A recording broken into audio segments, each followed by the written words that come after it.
Daily Broadside day 434. Anal Kingdom. That's what I'm talking about right now. The Anal Kingdom. Disney's Anal Kingdom. If you haven't seen these people that creatively and quite amusingly have started taking pictures, and this has been going on for a little while, they basically take a picture in front of the Animal Kingdom sign such that they block the I, M, and A. Why can I not spell animal? Animal. Yeah, they block the four letters in the middle to where it looks like they're standing in front of the Anal Kingdom. And I love it. I think it's hilarious. That's good stuff. That's good creativity. And I hope it continues such that Disney execs have to have a meeting about the Anal Kingdom, in their boardroom. And they're like, what are we going to do about the Anal Kingdom? And some of them are going to be like, what are you talking about? They're like, you haven't seen the Anal Kingdom that we're, showing off there in Miami or Orlando, wherever the heck that's at? And then they got to propose a way to not let people take Anal Kingdom photos. It's just, that would just be a funny meeting. And I learned the other day that although I can use spray paint to good effect, I know how to use it without getting it runs and all that stuff. I've never understood how people that do graffiti tagging are able to do it with such precision. And then I learned that there's a hack, there's a cheat.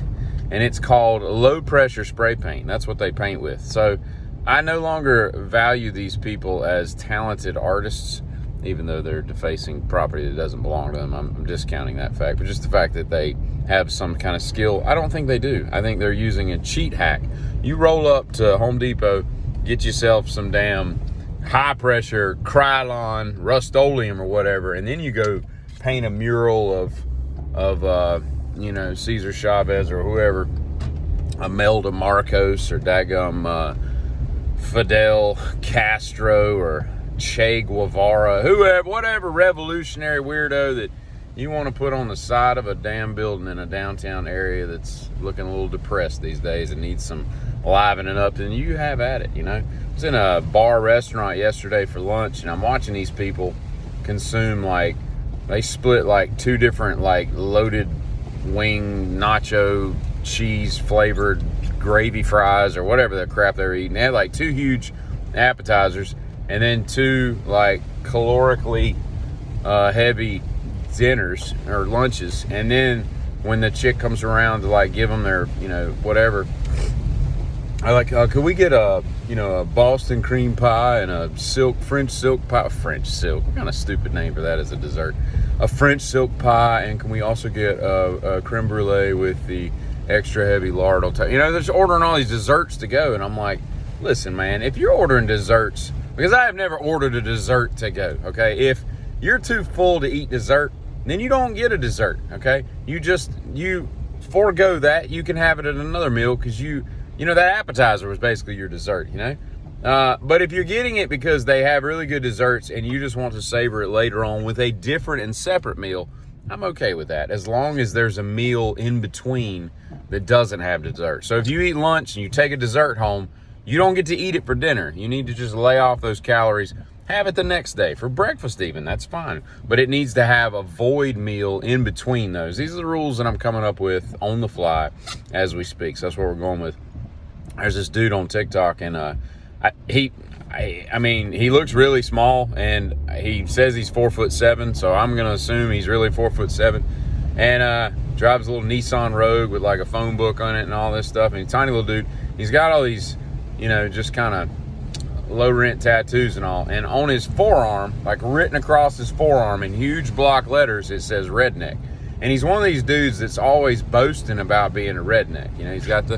He's got the little hook, the little fishing hook or whatever on his hat, and he's got, everything's real tree. He's got a Browning tattoo on the side of his neck or whatever, all those things. And I don't understand, to me, you're either a redneck or you're not, you don't have to fake it, But this dude's standing in, I don't know why he's filming this, but he's showing this video, and he's in Taco Bell, right?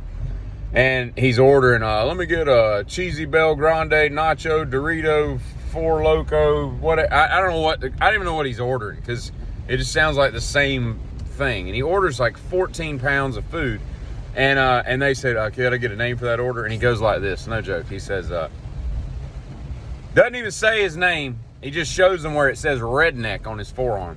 And the dude behind the counter's like, what's that? Redneck. Do you know what kind of redneck poser you have to be to want somebody at the Taco Bell to be like, redneck, order up? I mean, that's so stupid. Why would you want somebody to call you that? And I don't know.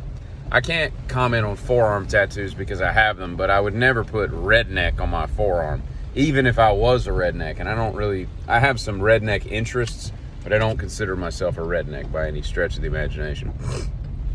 I don't know what to tell you. I don't know what to tell you at all.